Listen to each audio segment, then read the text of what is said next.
Welcome to Question Time. Tonight we are in Harrow. On tonight's panel, James Cleverly, the government's Minister for Europe and North America, former chair of the Conservative Party and previously an officer in the Territorial Army. Labour's Shadow Foreign Secretary, formerly Shadow Justice Secretary, promoted by Keir Starmer in last year's reshuffle, David Lammy. Joining us down the line from Washington, Polish politician and journalist, currently a centre-right member of the European Parliament, formerly Polish Defence Minister and for 7 years until 2014, Poland's Foreign Minister, Radislaw Sikorski. Timothy Garton Ash, historian, author and professor of European Studies at Oxford University, focusing in particular on communist regimes in Central and Eastern Europe, and executive editor at The Economist and a former correspondent in Moscow, East Berlin and Ukraine after the fall of the Berlin Wall, Anne McElvoy.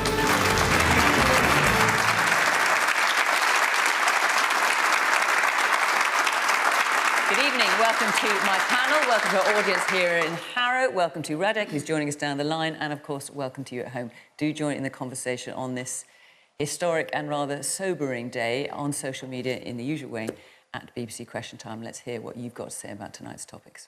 OK, our first question is from Mahesh Pindoria. Will sanctions against Russia make any difference? And if so, how much death and destruction will we see before they do? David, do you want to kick us off? Sanctions are important. They're important because we've got to go after Putin, the people around him. We've got to squeeze them hard. And it's the tool that we have on this occasion. Ultimately, we have to cut Russia out of the Western economic system if it's really going to hurt. Clearly, the days ahead mean that it's not just about sanctions alone. It's got to be about the support we offer to the Ukrainian people, the humanitarian support that will be needed. There'll be many refugees fleeing the country. It's got to be about the political support that we give Zelensky and his government as they do their very best, and military assistance in terms of equipment to fight, and they want to fight, and NATO must support them as best we can without putting troops on the ground in that effort. And so sanctions are important, and they're important over the medium and the long term. And do you think the sanctions announced so far by the UK, at any rate, go far enough? Well, look, I welcome the sanctions that the government announced today in Parliament. I do think there's more to do if we're serious about going after this regime. We didn't see Putin named himself as someone who will be subjected to sanctions. We haven't seen the Duma, the Federal Assembly, the parliamentarians on the list. I'm surprised we haven't gone after the insurance sector. He should not be able to de-risk his military endeavour in Ukraine. And clearly, whilst we've banned Aeroflot, there are other airlines and there are other banks that aren't listed. And there are still people who America have got listed as oligarchs, who the EU have got listed as oligarchs, who we haven't. So I think what was announced today in terms of sovereign debt and freezing assets is important. But over the coming days, there's more to do, and Labour will be pressing the government on that. And I hope we see a ratcheting up, because we've got to freeze him out of the Western system. That's how we win this over the long haul. And Radislaw Sikorski, let's hear your perspective, not only from Washington, but also you were in Ukraine in the last 10 days. Well, the best sanction is to help the Ukrainians help themselves.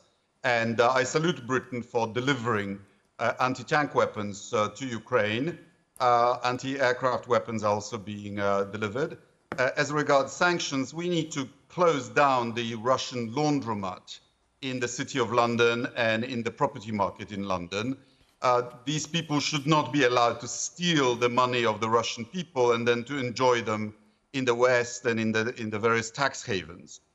We also have to decide whether we want to just give a sign of our outrage, or do we actually want these sanctions to work, in which case there will be pain for us too. We need to make ourselves independent of Russian energy, And we know that cutting them off from the SWIFT system brought the Iranians to the negotiating table as regards their nuclear program. And I think that's a sanction that President Putin would notice, because your ordinary economic sanctions, I think he's costed in as a cost of this operation. So do you think the sanctions as announced by the President are really not going to make much difference to Putin? I think it's a good beginning. But as I say, he gathered $630 billion worth of gold and foreign reserves. He doesn't care about the well-being of the Russian people, because if we did, he would be modernizing Russia rather than conquering neighboring states. And his money is in the hands of his cellist, his cook, his oligarchs. We need to tell him that too can play this game of energy dependency. And I hope the European Union forms a gas union, and we will tell him, you sell to us jointly, like we buy uranium at a competitive price, or we will find gas and oil somewhere else. OK, a lot of hands are shut up in our audience, so let's hear from some of you. Yes, the man there in the blue shirt. I think the sanctions can only work if the violations are penalized, but when you look at the Britain in the last 5 years, Office of Financial Sanctions Implementation, I think they've only issued about 5 or 6 fines, totaling £20 million. I mean, that's just a joke. You're talking about the unexplained wealth orders. There have been 4 of those, yes. The man there in the dark sweater, yes. I believe that this situation has been rattling on for 8 years. The United States originally issued sanctions, and now that with a reaction, you're going to get a reaction. So the European Union will suffer because of high gas prices. The Russians have built up a significant amount of foreign currency during the 8 years to prepare for this situation. They probably will call on probably China for financial resources. So there is going to be a reaction also within the UK as well. We will see significant oil prices, etc., and of course the Ukrainian people itself. So with a reaction, there's going to be a reaction in the world. All right. And the woman here in the yellow cardie. Putin is Hitler with nuclear weapons. I'm scared. Are any of you scared? Timothy, we'll get to the question. Are you scared?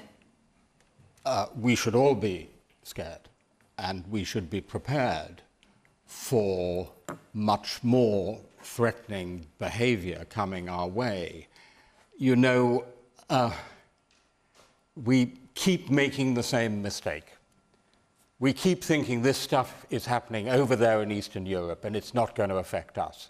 It's just some things going on in the Balkans. They said in 1914, then the Austrian Archduke was assassinated and we had the First World War.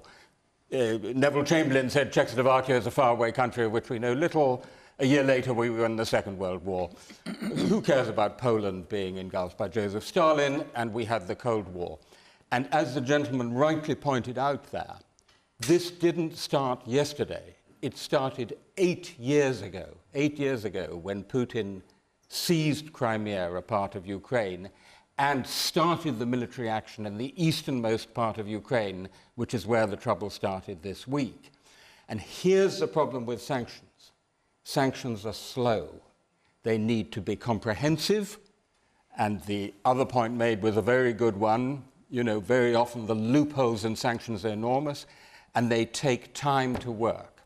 So I think it's important we're putting on these sanctions. I so much agree with David. I do not understand why Vladimir Putin is not on the list. And by the way, if any of you are Chelsea supporters, next time you go to a Chelsea match, unfurl a banner saying, Roman Abramovich, what are you saying to Mr. Putin? Right? Because he's also involved in this. Well, I have to point out, he's not been subject to any legal process in the UK, and therefore we need to be very careful what we say. That is perfectly correct, and I don't want a libel action from Roman Abramovich. You're absolutely right. But what I want to say with that is that London has been far too hospitable to people in a broad circle around Vladimir Putin. If we had started doing this in 2014, when Vladimir Putin took Crimea, they would have taken effect, and we might not be in this place facing a major war in Europe. And do sanctions ever work, Timothy? Is there evidence that sanctions have worked in the past? Is there evidence that sanctions have worked in the past? So there are two cases, I think, in recent history where sanctions have worked significantly. South Africa, where we also imposed sanctions, they did contribute to the end of apartheid. And Poland in the 1980s, after a state of war was declared in 1981. In both cases, they took about a decade. All right. The woman there in the jacket, yes, you. Why is it that Putin doesn't want them to join NATO? And why is it so long to join NATO? All right. They said it takes years. Why is that? All right, we'll come to that in a minute. I'll just get a few more questions. Yes, the man here in the second row in the pink shirt. Hasn't Putin got the West exactly where he wants them? All right, and the man here in the red shirt, yes. Would all this be happening if Ukraine hadn't given up its nuclear weapons that was guaranteed by the West for security? Right, a lot of questions there. I'm going to work my way around them. James, I'm going to ask you the original question first, and then we'll start answering some of these other ones, which is, will sanctions against Russia make any difference? And do you want to address Timothy and David's point about why isn't Vladimir Putin listed on the sanctions personally? Look, this is going to be a very frustrating answer, and I apologise in advance, but we never discuss in advance the individuals who might be subject to future sanctions. And I know that is a boring, predictable and frustrating answer. But why not do it now? But because we never do it, because... No, I don't mean why name what you're going to do in the future now. Why not sanction him now? Well, as I say, we don't discuss who we might sanction in the future. That's the point. But I'm asking why you don't sanction him now. We don't discuss who we're about to sanction. So the point is that the sanctions package, that we've announced today is the broadest, most severe sanctions package that Russia has ever seen. David is right that sanctions play an important part, but they are certainly not the whole picture. We have announced an economic support package, a humanitarian support package, because unfortunately refugees and internally displaced people are a sad inevitability of war. And we will also continue working in a coordinated fashion with the EU, with the US, with the G7, with other countries around the world to make sure that there is no international hiding places for the kleptocrats around Vladimir Putin. And whilst he himself is clearly demonstrating a dangerous disregard for the consequences of his actions, we know that putting the financial pressure on the people in his immediate inner circle can and will have an impact on his decision-making. And what we saw is some of these sanctions... I mean, I appreciate what you say about sanctions often taking a long time to build, but just the announcement of the sanctions packages the international community putting in place has already seen a collapse in the Russian stock market, seeing something in the region of $250 billion wiped off the value of the Russian corporate world, just in response to the announcements of sanctions. So they can work, they do work, some take time, some work almost immediately, and they have to be done in coordination with the international community and other actions that we're taking. Talk about hiding places. That's what you have created already. In a circle, why don't you just go to the man himself? I know this is really frustrating. We don't discuss who the future designation of sanctions. It's more than frustrating for the people of Ukraine today, isn't it? But the point is that the sanctions package that we have put forward, in coordination with the other members of the international community, is the most extensive sanctions package Russia has ever seen. And it will not stop there. We will continue adding sanctions. We will keep ratcheting up the pressure to choke off Vladimir Putin's financial ability to pay for this invasion that he's initiated. Anne, let's address the original questions, which is, will sanctions against Russia make any difference? How much death and destruction will we see before they do? But also we're getting other points about, for example, has Putin won already? No, Putin hasn't run already, and I think the gentleman who said, has Putin got the West exactly where he wants it? I don't think so. I think he is playing with fire, not just because he is going to visit such bloodshed and devastation on Ukraine, but what he's doing is very dangerous indeed for Russia. And I think he is really now messianic. I think Putin that I met very briefly many years ago was a much more controlled, more constrained man than he is today. And I'm not going to dwell on what's brought him to that point psychologically. But I think it's slightly dangerous in the West, and it's just a tendency we have to think that this is all bound to, it's only going to go one way, it's going to be Putin's way. There is going to be a terrible conflict in Ukraine, I'm under no illusions about that. But remember how many people in Ukraine, in Belarus, in the Baltic states, across Eastern Europe, in the Balkans, which is also, I suspect, being drawn into this in other ways, not an outright conflict, but it is being played with by the Kremlin. How much faith they have in the West, how much faith they have in pluralism and in democracy. And that is, in the end, the strength that we have here. Now, this is not to be Pollyannish, it's not the evening for that. But please don't forget that what Vladimir Putin cannot win, there is not a winnable state in Ukraine for him. Ukraine is never going to cave in and say, do you know what, you were right, we should just come into the Russian sphere of orbit, we'll forget any other alliances and partnerships and aspirations. That is not what is not going to happen. So it's going to end a different way. A brief word then on sanctions. I think there's a bit of a majority view on the panel. I think I share it. The one thing I would say, it's more important that this is concerted. James, to your point about the British government, just seemed to sort of speed up today, I think it would be fair to say, on its sanctions. Good, because yesterday was a bit mimsy. The list was a little bit, a bit inadequate. But I have to say that would not overnight have stopped anything that was going to happen in Ukraine. But it has to be concerted. And it has to be long. I think a number of people have reflected that. And you have to take people with you. And that is going to be very difficult. Because as Radislaw Sikorski said it earlier, there's a price to be paid for us too. That has been absolutely calculated by the Kremlin. But the people that it hits, I think over time, I think a lot of oligarchs will start to think twice about whether this was such a brilliant idea. I think quite a lot of them have doubts already, in fact. That is, is the case. And last point, sorry, Fiona, but middle-class Russians, particularly very prosperous ones, they profit also. They want to live a nice life, the way we all do. And they profit from having open trade with the West, luxury goods, opportunity, travel. These are things which over time will wear away at Vladimir Putin, but we need to stay big in aspiration. We need to stay united. And David, I know you want to come in, and I wonder if we could address this, your point about NATO. Should Putin have been allowed to join NATO? I think that's the point you were making. Why does it take so long to join NATO anyway? Well, there was a moment, if we went back 20 years or so, when Putin was being invited to the G7, and there were discussions. There was a sort of almost a partnership arrangement with NATO. We were in a very different place. But the truth is, we have to be strong now, not weak. And if you look back to 2008, when he went into Georgia, and then to 2014 with Crimea and the Donbass, there are questions about how strong we were at that point. We must be united, not divided. I hope we can make progress on SWIFT. He should be cut out. So that's just for those who don't, the international payment system. The international payment system, and I hope that Europe can come to an agreement about that. And we've got to be strategic. One of the problems with the 24-hour media cycle and social media is we've become very short-termist in the West. Our attention spans are so thin, so short. We have to be strategic. We need endurance. This is a long-haul battle. This, it seems to me, is the end of that post-Cold War moment after the collapse of the Soviet Union. It's the beginning of something new. The question is, what is it the beginning of?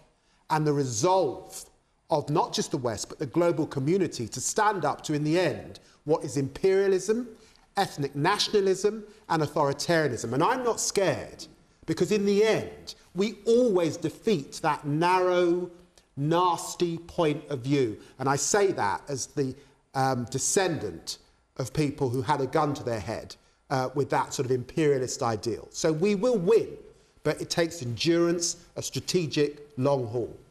Radek, you wanted to come back in.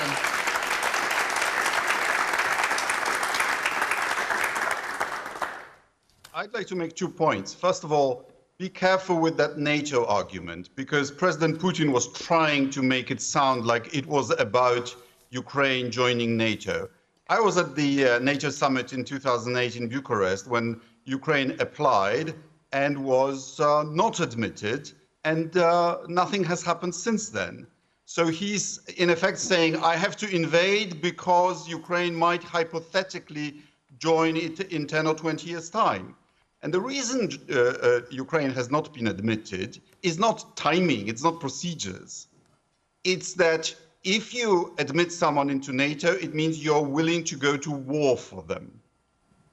And most countries in NATO are not willing to go to war for Ukraine. And so careful with that argument. But Ukraine is not without a chance. In my estimation, if they destroy over 300 Russian tanks and over 100 Russian aircraft, this offensive will grind to a halt. Right. Well, that's the second part of the question, actually, which is how much death and destruction will we see before sanctions make any difference? That's the second half of your question. Timothy, when in your first answer, you said, you know, we should be careful of what lies ahead. What do you think does lie ahead? Well, as we speak, the Ukrainians are fighting for their lives, and they are fighting. The Ukrainian army, against vastly superior forces, are fighting, and even if they are in the short term defeated, there's a massive preparation in the population, both for armed resistance, rather like in the Second World War, and for civil resistance, non-armed, civil disobedience. And so David made a very important point. We have to go on helping them, certainly with weapons, but also with communications, with equipment. That's, in a way, the most important thing we can do at the moment. So that's point number one. And the future very much depends on how much resistance there is from the Ukrainians. Second point, we need to ask the basic question what Putin wants. And I think to bring it home to you, what he wants, what this is like, it's like England invading Ireland. It's like England invading Ireland and saying, you basically speak the same language as us, you were part of the same country for a long, long time, so really you belong back with us, so we're going to do you a great favor and invade you to bring you back to us. Putin does not believe that Ukraine is a proper country. I heard him myself in 1994 talking about all these parts that Russia had lost and wanted to win back, and he mentioned the Crimea. So make no mistakes, he wants to destroy Ukraine as a sovereign, independent country. And it is our job, along with the Ukrainians, to stop him. It's very difficult to do in the short term, but a lesson of history is the following. Dictators tend to win in the short term. Democracies tend to win in the long term. Hitler and Stalin also won in the short term. They lost in the long term, and so will Vladimir Putin. The man in the red sweater. The man in the red sweater. I'm worried that we've got the proportion of this a little too short term, and we think it's a sprint to the finish and not the marathon that you've pointed out is most likely in terms of the effect of the sanctions. And my real worry is that unless we do far better at organising ourselves in a very short order, unlike the way we approached, for example, the start of COVID, my worry is that we will lose the initiative and that we will not have the effect of rebutting the influence of Putin and his acolytes. And the woman there in the dark shirt. I just think we've been here before. Has history taught us nothing? This has been going on for years and years and years. There are other places in the world where wars like this, where we have participated and started wars, and look how we've left those countries. Look what we've done around the world. Syria, Middle East, those are those people who are still going through this, and we are doing nothing about that. We go in there, we try to help, and we come away not solving anything. I think we need to really take a hard, strong look at what we're doing, going to the aid of Ukraine and how the situation is going to end. There are things that have been happened in the past that we still haven't resolved, and this could go on for another 50 years. I think we need to wake up and smell the coffee and see what's happening around the world. So, James, has the government got the will, then, to be in this for the long haul?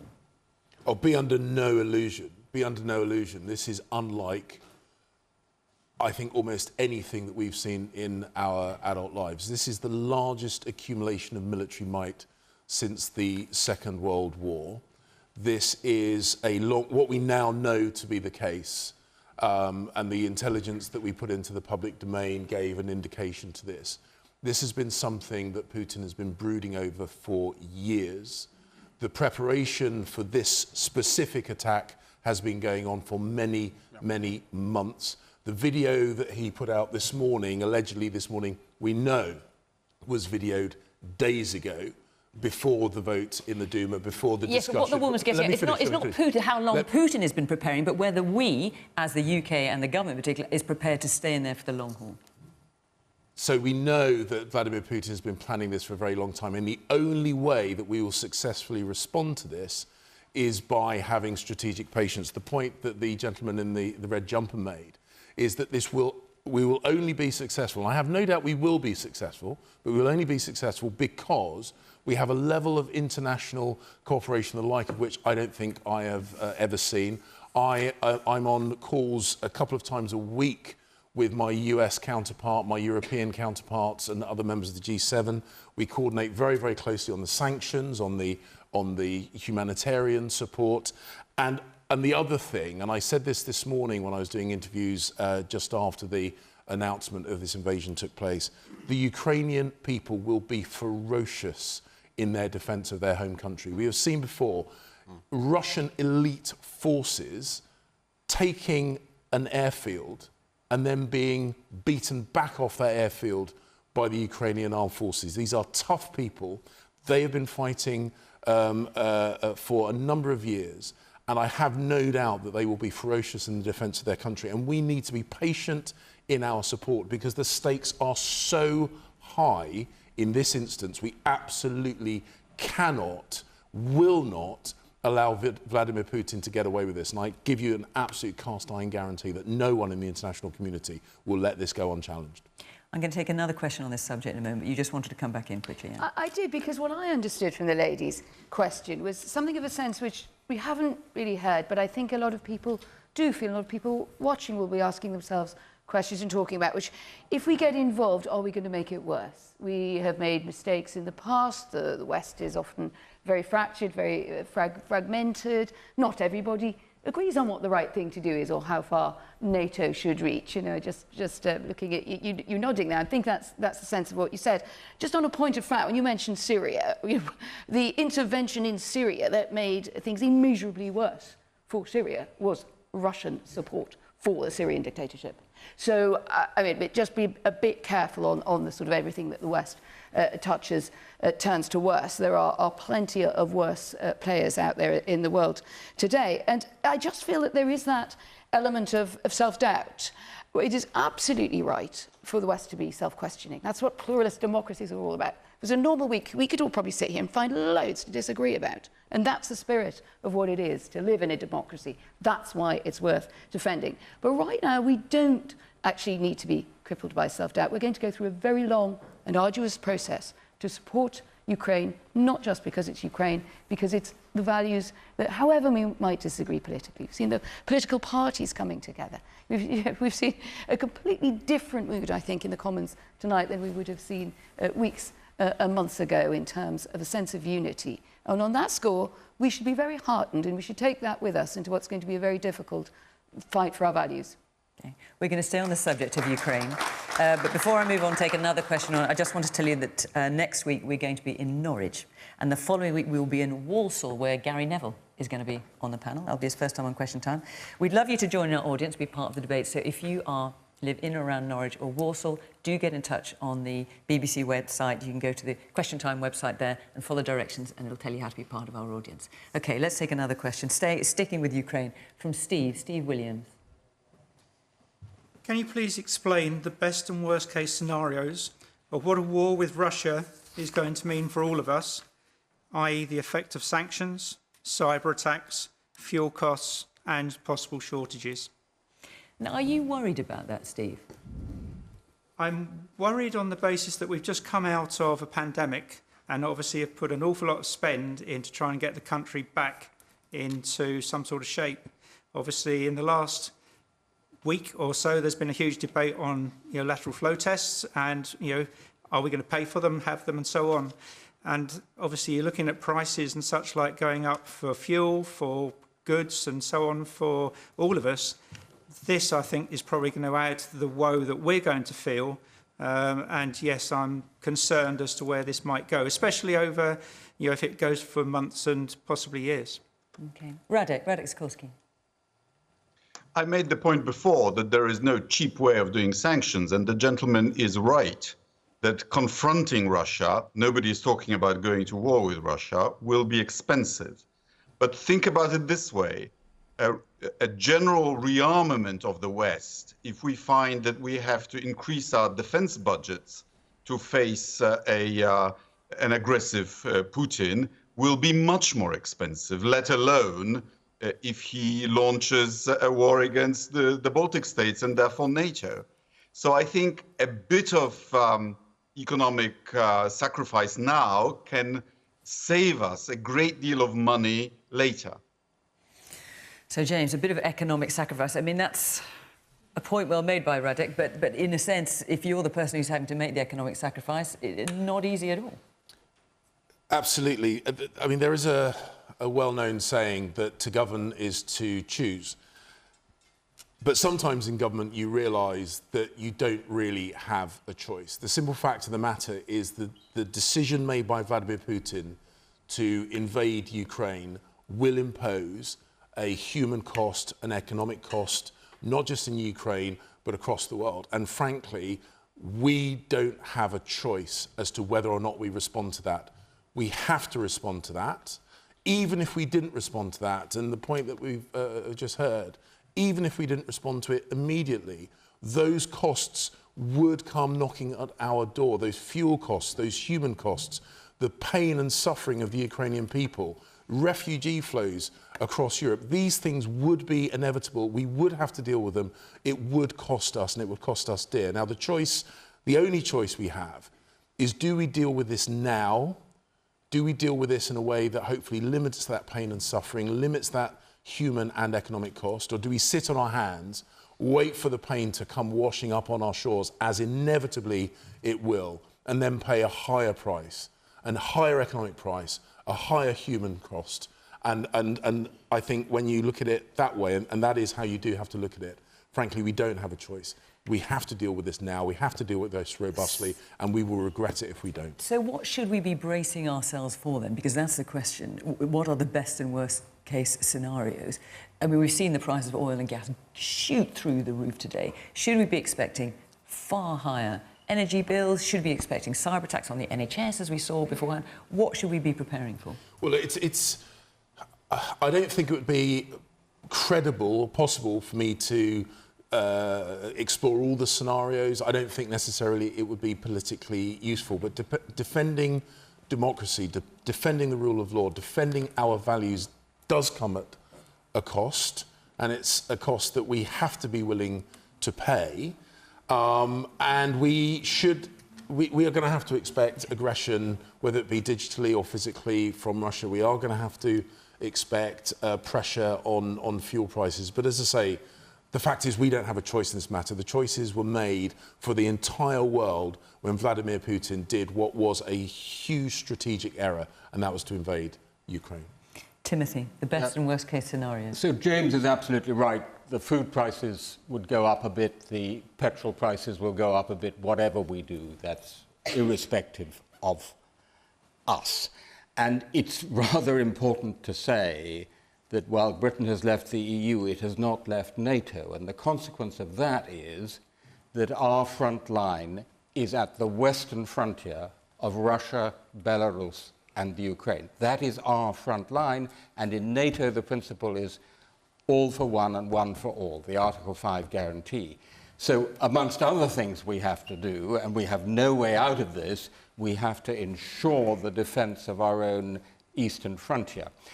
The worst case is that Ukraine descends into such a bloody war that there starts to be a spillover across the frontier to NATO. And I'm sure the Minister doesn't want to talk about this, but NATO has to be seriously concerned about that, because we only actually have a few thousand troops at the front line.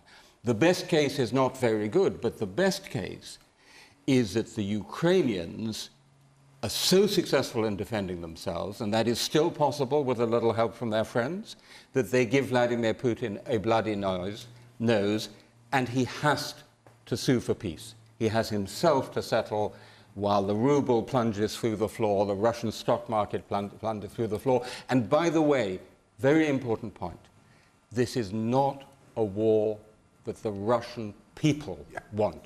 This is absolutely clear. I had a very moving account by a Ukrainian friend of mine of a Russian journalist ringing her up early this morning in tears, apologizing for what Russia was doing to Ukraine. So it is still possible, if we are tough in our response, if we stand with the Ukrainians, that he will get a bloody nose. His own people will say, stop, enough. Over there in the turquoise sweater, yeah. My concern is that Putin already knows about sanctions. It's not a new word in his vocabulary. He's obviously considered the ruble plummeting, the markets plummeting, international pressure on him, all the sanctions that he's been threatened with. He's ignored. He's gone ahead and still invaded.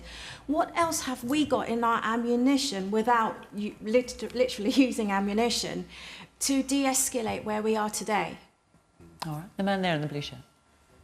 Yeah, isn't part of the base problem that the West as a whole, and the UK in particular as well, has cut and cut and cut the size of our armed forces over the last decade?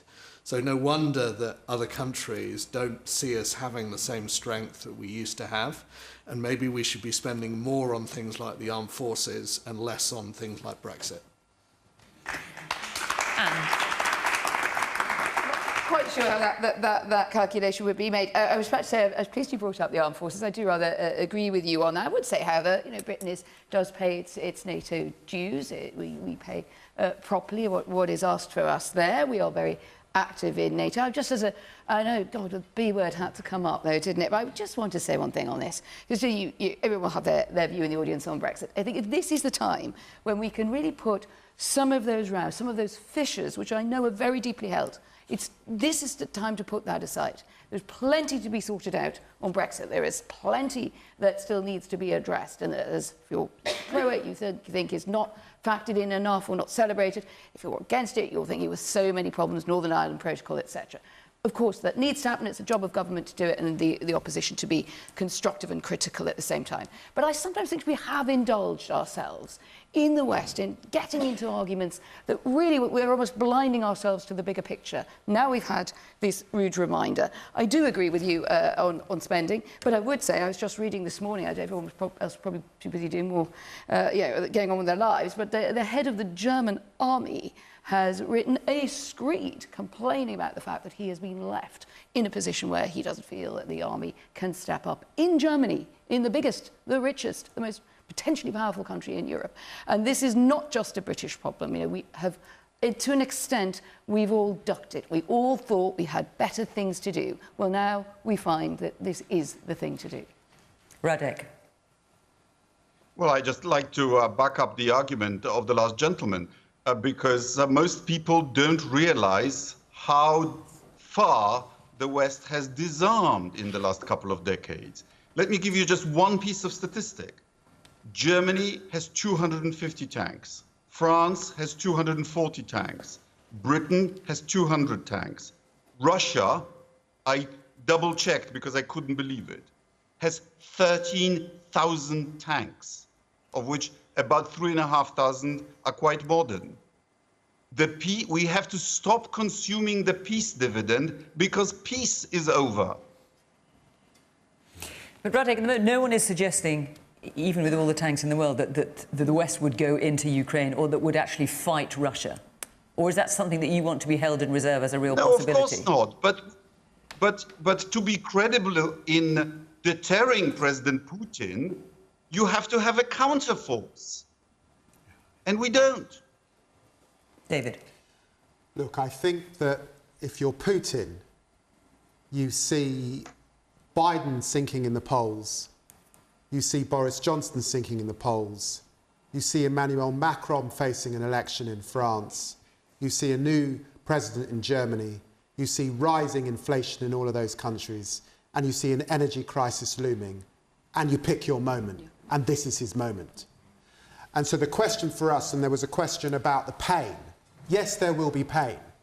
And this is the time for sober, honest, frank politicians. And we certainly need a Prime Minister who's prepared to do that, to say to the British people that, yes, there will be some pain. But we are fighting for something here. And that's not just democracy and a way of life in Ukraine. That's all of our ways of life. Because this is dangerous precisely because Latvia, Lithuania, Estonia, Poland are part of that NATO alliance, and that's the next flank. And if we allow him to move to that next flank, then the way of life that allows us the luxury of being on this programme and allows me and James the quarrels that we have regularly in Parliament is over. Is that worth fighting for? Of course it's worth fighting for. What we now need are sober leaders who are prepared to be honest with the public and explain that in clear and crystal clear terms. And yes, we absolutely need more spending on our armed services. The peace, the austerity that we've all seen, I'm afraid, has, is challenged hugely by this moment and the seriousness of it. Matt here.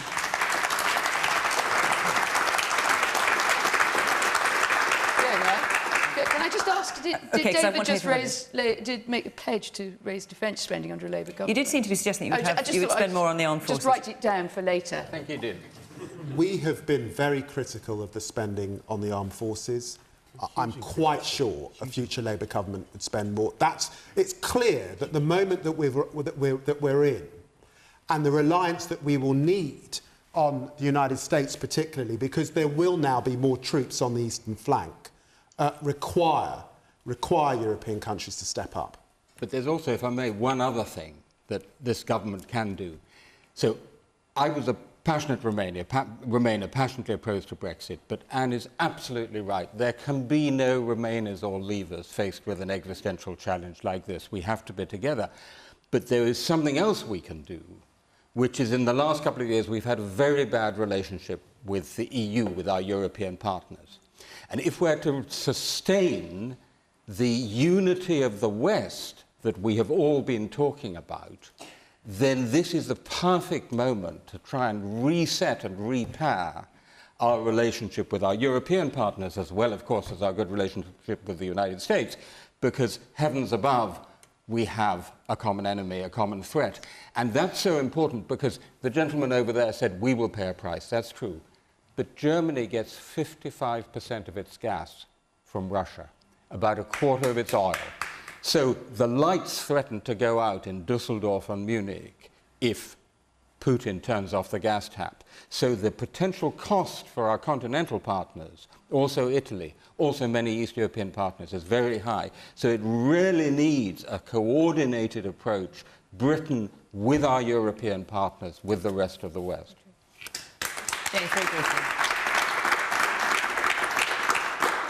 So I'm the Minister for Europe and North America, and the point you've just made about the importance of cooperation and joint working is absolutely true. And I have to say to you, the conversations I'm having with my French and German counterparts, I had a series of phone calls today, including with the United States, this has inevitably brought us more closely together very, very quickly. So the days of Boris Johnson saying to the French, prenez un grit, there are still always going to be challenges and frictions in a bilateral relationship. That is inevitably the case. But we are working so closely on the sanctions, so closely on the support packages, and actually, I know there will always be fun games to be had trying to find divisions between the US, the UK, and our European partners. But we are coming closer together over this issue than I could possibly have hoped for, and I'm really, really pleased that we are.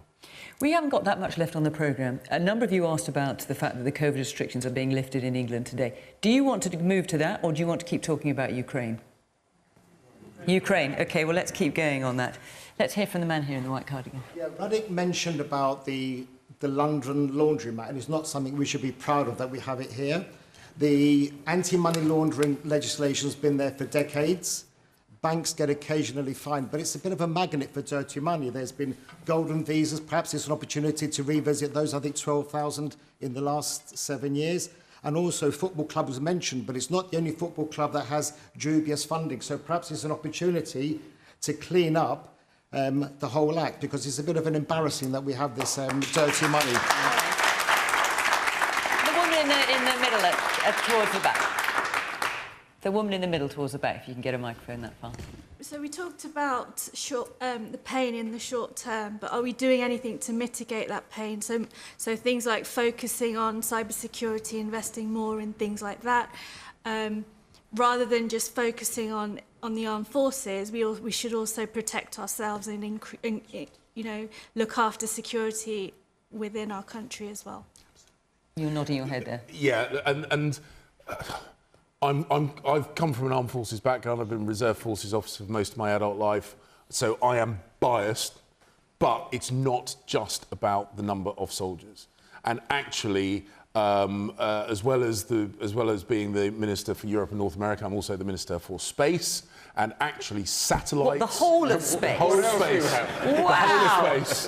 Have you got all the jobs that the government's got? I'm still yet to meet the ambassador. OK, so what about cyberspace? Taking greater steps to protect us from cyber attacks. So we've recently updated our cybersecurity strategy. Things like satellite protection. Russia, quite recently, didn't make the headlines, but Russia fairly recently blew up a satellite causing really dangerous debris in orbit around the Earth. These are all areas where we have to defend ourselves, and we have to spend money defending ourselves. So yes, our armed forces are important, and as I say, I'm biased in that respect, but the points you made are just perhaps even more important to make sure we get right, because we are under attack in all those realms on almost a daily basis. And I have to say, and before we lose time in the programme, I have to say that David and I have had plenty of rows in our career, but today what we saw is the front bench, the Labour front bench, the SNP, being critical, but absolutely being supportive in what we're ultimately trying to achieve. And I think that's been reflected this evening. I think it shows us at our best. You weren't looking that supportive just now about protecting against cyber attacks. I've got to be a bit critical because, look, the authoritative piece of work on the resilience that our country needs was done in a cross-party way by our intelligence committee of MPs across the House of Commons and the House of Lords. And they produced the Russell report. And we are still waiting to see that report properly implemented. And it has taken until this crisis... Just give us some idea, as a headline, what we would expect to see. We need to know who owns those houses where the lights are off in Kensington. 250 houses owned overseas. We've got no ideas.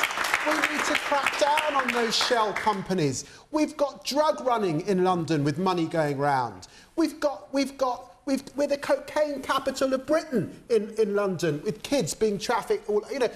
What are we doing about it? Not nearly enough. But surely we had Russian money going around London when Labour was in power as well? Look, the Russia report was look, I don't want to be that partisan. Of course, this story began when we were in power. I accept that. But it's got considerably worse. We have a report. It's not been implemented. And it's right that my party also says to correct. Why is it that we've had a change to our election bill that means that political parties can receive donations from nationals over uncapped? Why did we do that? And why won't you give that 2 million back that the Russia-linked, Putin-linked people gave to your party? Give it back. And if you're not going to give it back... I mean, they're British citizens now. They're British citizens, David. Give the money to the Ukraine Resistance Fund. Do it and stand above it all for once. Do it. So you were chairman of the party. David, you were chairman of the party when some of this money came into your coffers. And David, the donations are made by British nationals. If you're saying... Dual nationals, many of them. Oh, so we're now... Whoa. So we're now writing off dual nationals. Is that what you're saying? One of them. So, David, you've had plenty of former finance minister in Putin's regime. You've had plenty of time. You've had plenty of time to shout at me. So former finance minister in Putin's regime. Do you want to just keep talking? Do you want to do a bit of listening? How long do we have to listen? Okay, how long do we have to listen? Well, let's hear the answer, and then we'll hear some more from the audience.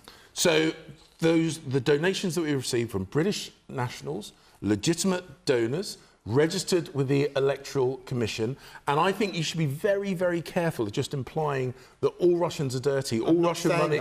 Well, hang on a second. So why pick on one particular donation?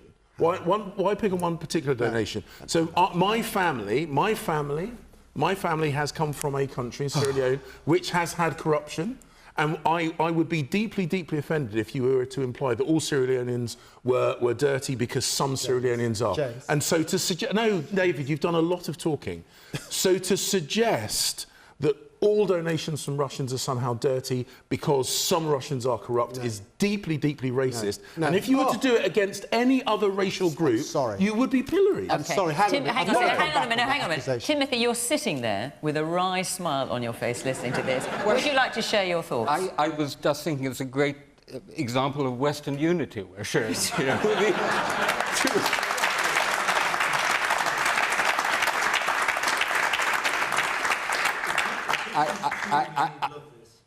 I do remember Peter Mandelson swanning on a yacht with, I think his name was Oleg Deripaska, a notable Russian oligarch, so it is both parties. But I think the larger point is that we in Britain as a whole have been just far too welcoming to dirty money, by the way, not just from Russia, from all over the world, from China, from the Middle East, from everywhere.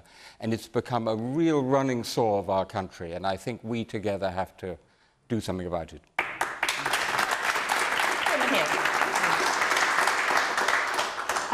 Thank you. Yeah, we're talking about protecting the principles of democracy, and what I've seen of late is actually I just feel really embarrassed of our political leaders. Is Boris really the man to lead us through this when he's proven himself to either be stupid or a liar? I'm not sure which. And I just feel embarrassed. Actually, I've been very critical of Boris Johnson, kind of on and off, I think, been critical about ever since I met him, and that's about 30 years ago. But, I wonder if he's really been so bad in this crisis. I think he gave a good speech at the Munich Security Conference. I thought he was rather good today. As I say, I would have wanted him to go a bit further, faster on the sanctions sooner, but it would not have prevented what was going to happen overnight and is happening today.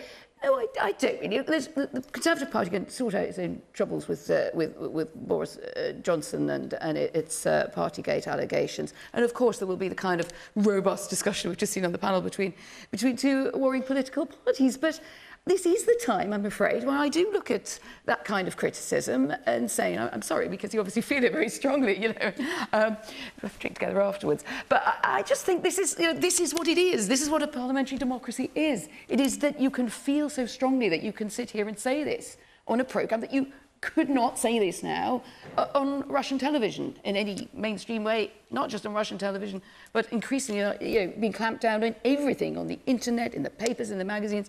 The Russia that I knew, with its small areas of freedom, free expression, is being stamped out. So I suppose that's why I say at the moment, let's be critical of our leaders, our oppositions, when they deserve it. But let's cut ourselves some slack and get on with this. Radek, I don't know if I could see you want to come back in. I don't know if that's in response to whether Boris Johnson is the right man to be fronting this for the UK at the moment.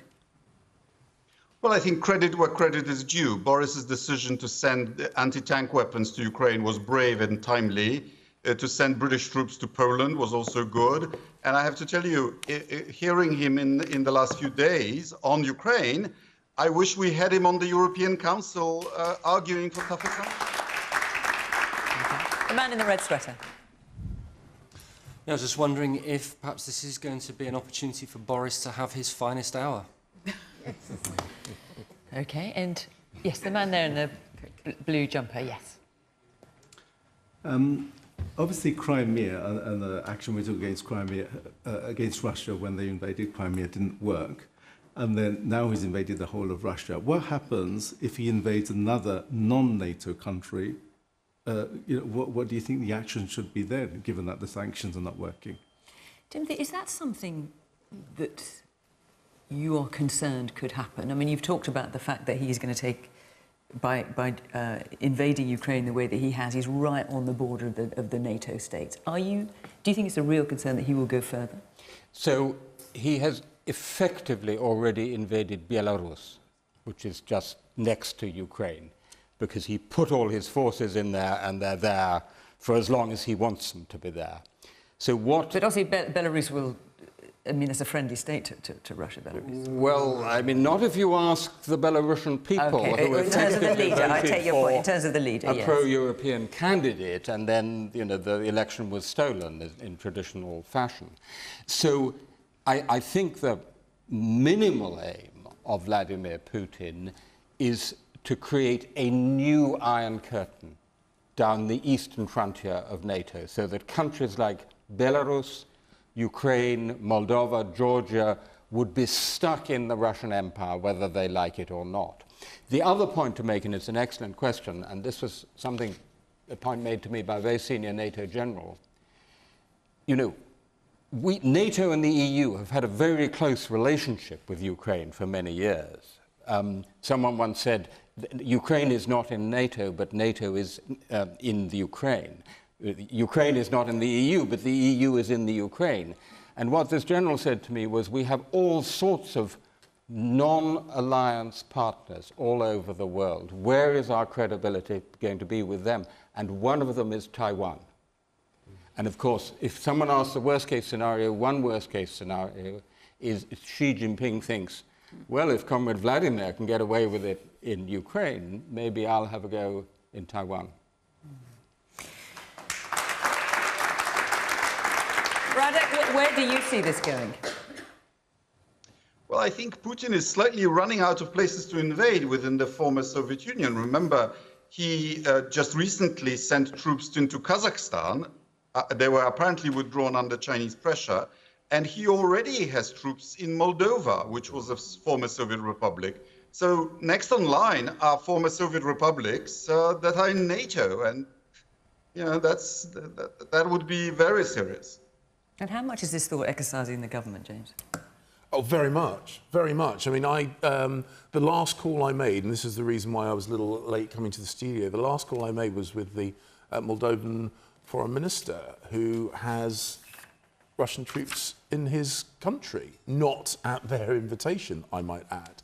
And the simple truth is that Vladimir Putin has told us what his aspiration is, and it is to recreate that Russian empire. And you're completely right. He wants to put a new Iron Curtain down the centre of Europe, from the Baltic to the Black Sea. And there are a number of countries who had moved towards liberalism and openness and democracy that he wants to drag, kicking and screaming, at the point of a bayonet back into his orbit and strip those things away from him. That's what's at stake. That's what we have to prevent. And that's why the discussion we've had this evening is so very, very important. It is probably the defining question of my political career, probably my adult life. Well, I'm afraid we're out of time. Our hour is up. Who knows where we'll all be next week, what the situation will be? I have no idea, but I know we'll be discussing this next week again, I very much suspect. Thank you very much to the panel for coming this evening. Radislaw Sikorski, thank you so much for joining us from Washington. We really appreciate your time. Thank you to our audience here in Harrow.